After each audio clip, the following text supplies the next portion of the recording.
Brett Okamoto backstage at UFC 280 with Beneil Dariush, who just picked up a big win in the lightweight division. And Beneil, we talked about it this week, man.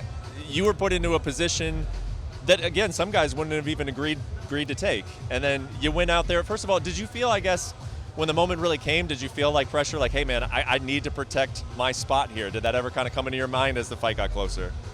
No, that spot's going to go away someday. It's not like trying to hold on to something that's going to go away just seems silly. You know what it is, though? Like, I haven't fought in a long time. It's been over a year and a half. And I was coming in as a father this week.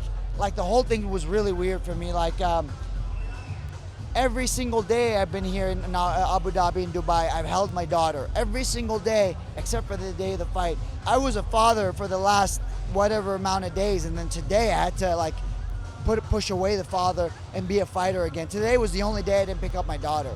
It was really strange, and like I didn't know how to feel. Like, I'm still like trying to process it, but like that was the weirdest part as far as coming to Abu Dhabi. You feel like, and I'm sure you're going to say yes because, you're always the best you've ever felt, right? But like right now, is this the most dangerous Beneil Dariush? And if so, why is that?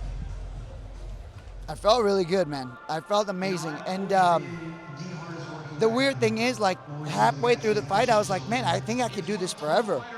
Like, I was in the middle of the fight. I was in the middle of the second round. I started feeling it, like, oh, I could do this forever. He's slowing down, and which is weird because he's got such a good gas tank. So, man, I think this is definitely the best I've ever felt, and I'm learning new things about myself. I'm getting better. Like, the funk rolls and all that stuff. And I've never done a sprawl and brawl kind of fight. This was my first time fighting sprawl and brawl or whatever you want to call it. That was the first. I've always been the guy that goes for the takedowns. Oh, you had that big shot, the big left hand in the third round. Do you remember that pretty vividly? What do you recall about that shot? He stepped in to throw, I think it was a switch kick or a left kick, and then I just stepped in. No, it was a right kick. He threw a right kick, and I just stepped in and landed, and I almost didn't believe it. Because I was looking at him, I was like, oh crap, he's going to start wrestling. So then I started to sprawl. But yeah, like I'm telling you, man, something was different this fight where I felt like I could fight forever. I was like, 15 minutes of freedom. I don't want to lose these 15 minutes, but like, yeah, I wanted to stay in there for longer. You're such a maniac. I don't think we think of you that sometimes because you're such a nice guy, but I swear no one loves fighting as much as you do. I mean, the way you describe it it's different. I gotta listen. This is the way I explain it to people. I'm a servant in all things, like literally all things, except for those 15 minutes. 15 minutes, 25 minutes. In those 15, 25 minutes, I am free to be the broken savage that I am for those 15 minutes, and I want to take advantage of that. You were already viewed upon as, they give you a title shot, as justified. We know that Beneil Dariush deserves a title fight, is one of the best in the world. You beat a guy who was ranked lower than you tonight. Do you feel like you were still able to prove something in this fight? Or are we just walking away saying, yeah, Beneil's the guy we knew he was? Or do you feel like you proved something different in this fight? Was I the favorite in this fight? You were a 2-1 underdog in this fight. I think that tells you everything you need to know, right? They look at me, they're like, this guy's 50. First of all, I don't know why every single message I get is like, bro, why are you 50? First of all, they look at me like I'm old news. They look at me like I haven't fought in forever.